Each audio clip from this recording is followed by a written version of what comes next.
The Dubai real estate market is surrounded by lots of misconceptions. Is Dubai real estate a bubble, oversupplied, overpriced, or even a big scam? Yesterday, I asked my team about the most common ones they hear, and we came up with a list of 7 common myths investors believe. Today, I'm going to debunk all of them one by one, using real data and our professional experience. And I bet you're not expecting some of the things I'm about to say. Starting with the myth number 1. Dubai is overheated, overpriced, and a bubble. Traditional media and YouTubers keep predicting a market crash year after year, but Dubai is still doing just fine. Usually, agents try to convince potential clients that Dubai isn't a bubble by showing them the UBS Bubble Index report, which says Dubai isn't a bubble at all.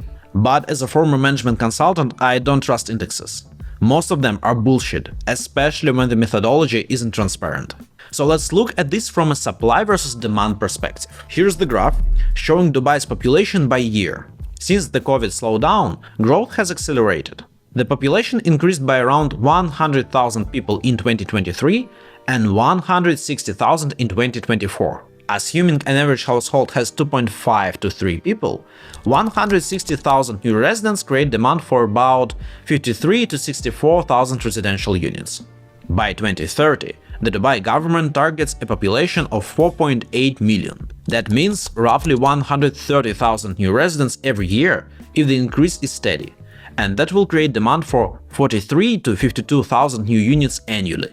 That's the demand side. Now let's compare it to supply. Over the past few years, about 35,000 new units have been completed each year. This year it will be around 30,000. And in 2025 and 2026, that number is expected to grow to 41 to 47,000. Now also take Airbnb rentals and personal vacation properties into account. There are no real signs of oversupply. Also, some people believe that prices in Dubai are too high. But high is relative, so let's look at 2 metrics and see what high means. First, how many years does the average resident need to work to purchase a 650 square feet apartment in their city? In Dubai, it's around 6 years. In New York or Zurich, it's 8 years. London and Paris are about 12-13 years, and Hong Kong is more than 20. So it's easier for the average person to buy an apartment in Dubai than in many other global cities, which means prices here aren't that high for residents. Second, how many years of rent does it take for an apartment to pay for itself? In Dubai, it's normally around 15 years. Versus 20 in New York, more than 30 in London, and over 40 in places like Zurich, Munich, or Tel Aviv. And that makes Dubai great for investing in rental properties, especially with rent rising every year at a very high rate. Take a look at this graph of the average Dubai rental rates. Since 2021, the average rent for new contracts has gone from $10,900 to $17,800 a year. That's about 18% annually. So if you think about it, why would people keep paying more for rent if there was an oversupply? But those who believe that the prices are too high sometimes have someone specific to blame. They say the market is overheated by Russians. And that's the myth number 2. This hypothesis could be true if based on the rapidly increasing number of Russian investors in 2022. And in the list of top buying nationalities in 2023, Russians were in the top 3. Back then, they indeed increased the overall demand and affected the prices, especially in some areas like Marina and Blue Waters that are super popular among Russians. However, for the first half of 2024, the list is already quite different, and Russians are not even in the top 10. Their influence on market prices is already insignificant. In the past few months, the ruble became significantly weaker after losing 20–25% of its value. That made real estate investments in Dubai a little harder for those making money in Russia. Of course, this didn't affect the market's overall growth, but it did affect specific areas that were especially in demand by Russians. So those who don't think Dubai is overheated sometimes worry that their property can be taken from them in 99 years. Yeah, it's possible, but also easy to avoid. It's not just about the UAE. In many countries, there are 2 main types of land and property ownership: leasehold and freehold. Leasehold basically means you have a long-term rental contract. It lets you rent out or resell the property, but after 99 years you have to give it back to the original owner. Three primary reasons why people choose leasehold are: A. It's usually much cheaper. B. Some buyers hope it will be converted to freehold one day. And C. It's sometimes the only way for foreigners to move into a property in an area reserved for locals. Otherwise, you can't own real estate there. Freehold is more straightforward. You own the property completely and forever. If you buy a freehold property, no one will take it from you in 99 years or whenever. And the good news is that freehold is now the dominant form of ownership in Dubai. Now that it's clear that you should invest in freehold, let's discuss another misconception. Many investors think that to make a safe investment, you have to buy from a big developer. Because big developer means a good property. This myth basically exists because many sales agents in Dubai use it as a selling point. In reality, you don't necessarily need a strong product to sell thousands of apartments. Sometimes you just need sales and marketing departments with huge budgets. So here are three cases where a big developer isn't necessarily what you need. First, high prices. Let's look at a real-life example, but I'll change names.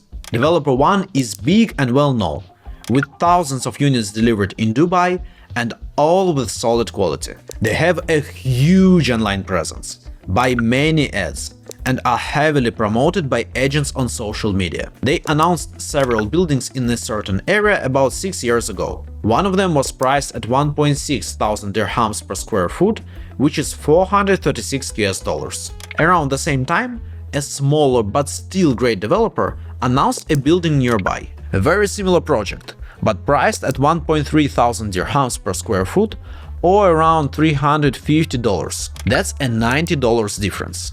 But both developers sold out. Flash forward to today. The first developer's units went up 25% in price over 3 years, slower than the market. The smaller developer's units rose by 40%, which is faster than the market. Same location, similar quality, but different brands and different price points. Second, releasing many units simultaneously. Major developers often build on a massive scale. They create whole master planned communities, which is usually seen as a big plus. But sometimes there is a catch.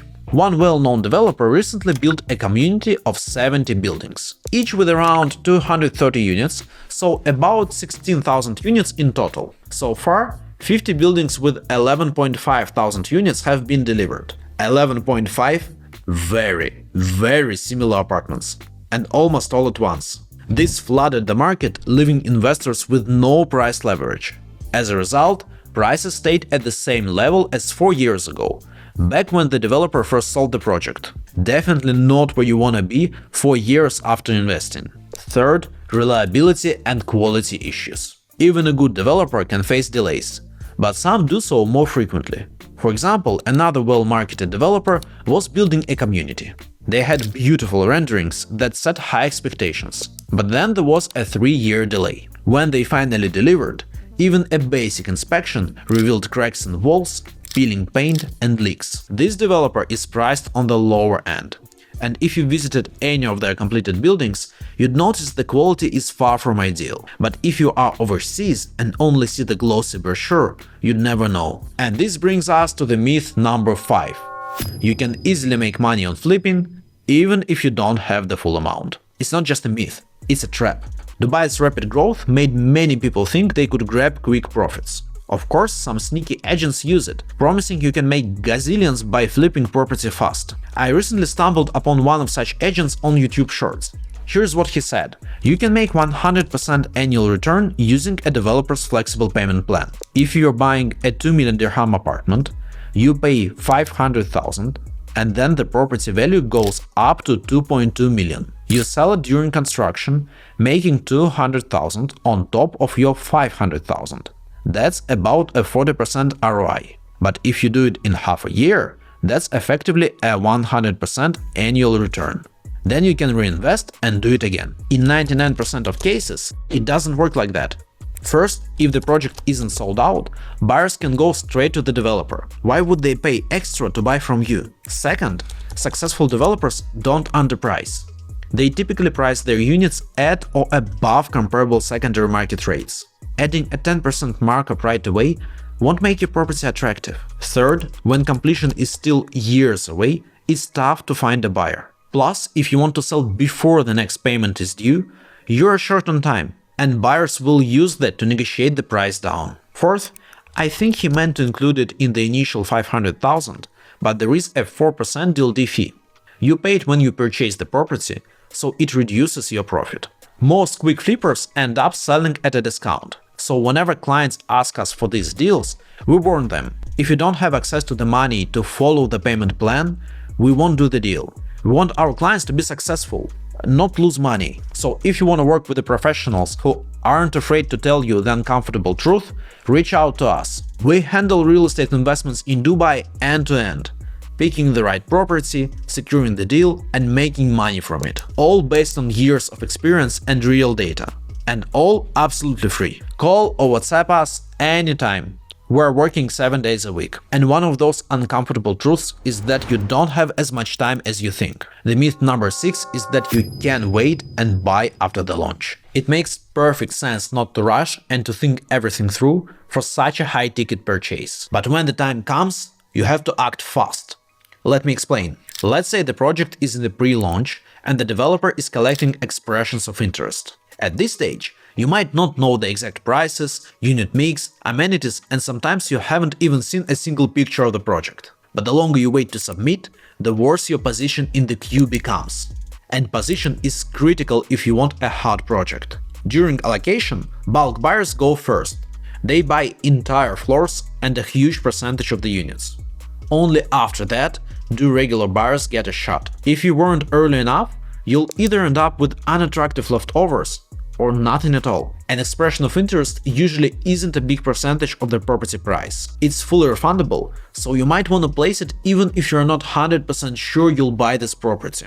But if you're late, one thing that can help is putting down a bigger sum as an expression of interest, or even paying the down payment right away if possible. Even if the developer representative says you don't need to, a larger prepayment gives you negotiation power and can help later. But some of you might say, I don't really care about off-plan investments. Ready property is always better, because you'll get rental income right away. Let's say it's November 2021 and you're investing in a townhouse. So you buy one in Arabian Ranches 2. It's a ready townhouse, 2.6 thousand square feet, and the total cost is $650,000 including the DLD fee. You rent it out for $35,000 and you pay $1.8 thousand in service charges. You hold it until November 2024 with the same tenant, making $100,000 during this time. Also, the property price goes up by 50%, so you sell it at $950,000. So you made a total profit of $400,000 in 3 years,